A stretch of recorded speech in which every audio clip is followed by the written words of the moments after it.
Hello, hello, Hidden Hermit here. So here is a Four of Cups, and this is the Four of Cups from the Mythic Tarot. So the Mythic Tarot is all about portraying the cards through stories, and the story here is of Psyche in the middle here, and Eros or Cupid or Amor, depending on what takes your fancy. So a little bit of a background. Psyche was the younger of three sisters. Here are her two sisters here, and she was beautiful. She was stunning, and everybody took a fancy to her, to the point where many people in the place where she grew up was worshipping Psyche when they should have been worshipping the goddess Venus. And we all know about Venus. Venus is, she's the archetypal feminine beauty, if you like. Venus took a little bit of umbrage to this, to the reverence that Psyche was receiving. So she sent Eros, or Cupid, or Amor. She sent Eros off to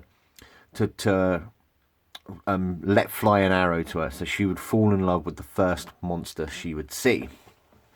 Unfortunately for Venus, Eros managed to prick himself with his own arrow, and the upside of that is if you get shot with Eros's arrow, you fall in love with the first thing that you see.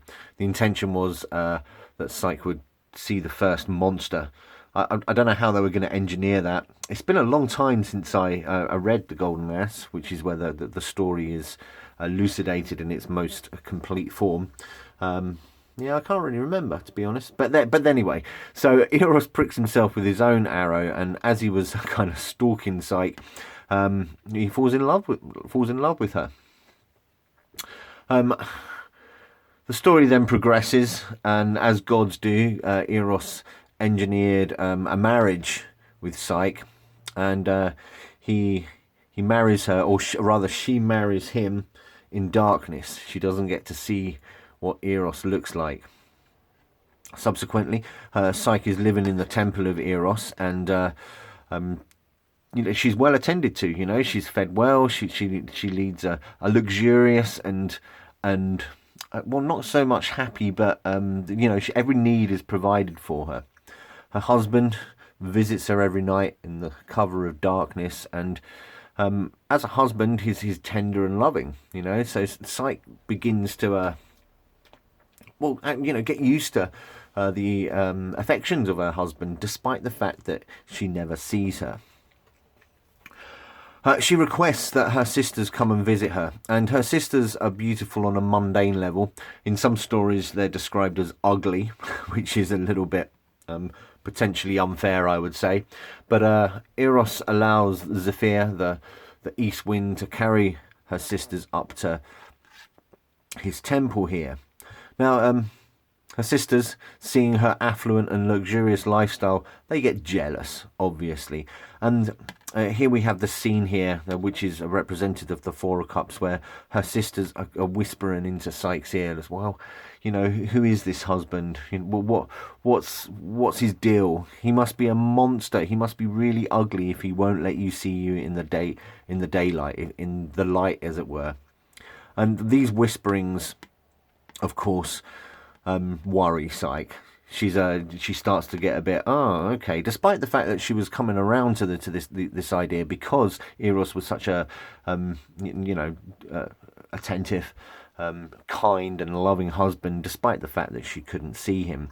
So these whisperings from the jealous sisters are beginning to make her feel, and it is, you can see the look on her face. She's like, oh really, oh dear. And so yeah. So she starts to overthink the situation. She starts to worry about it a little bit, which is how the story progresses. Now the story, just like most Roman and Greek myths, is very convoluted. A lot of things go on. I also think that there's another part of the story where Psyche is offered up to the goddess Venus after the marriage. And Venus hands her over to her handmaidens, which were worry and sorrow, and that they're particularly nasty to her. I kind of think that these could also be seen as worry and sorrow. But the book that comes with the Mythic Tarot, the very good book, as written by Juliet Sherman Burke and Liz Green, the very famous astrologer Liz Green, do actually point to the point in the story where the ugly sisters are making her think twice. Eventually they convince her to try and kill Eros, where the truth is discovered. Psyche comes across Eros when he's asleep, and he turns out to be a beautiful male visage, and that's when, you know, the story starts to get even more disconcerting.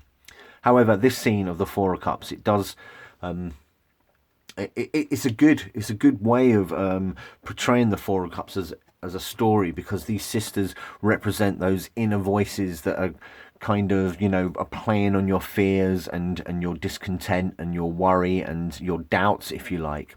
The book does go on to elucidate that you know, we all have these voices in our head, that despite the fact that things can seem stable and nice, we've come from the Three of Cups of celebration, and despite that, we worry about things when perhaps we shouldn't need to.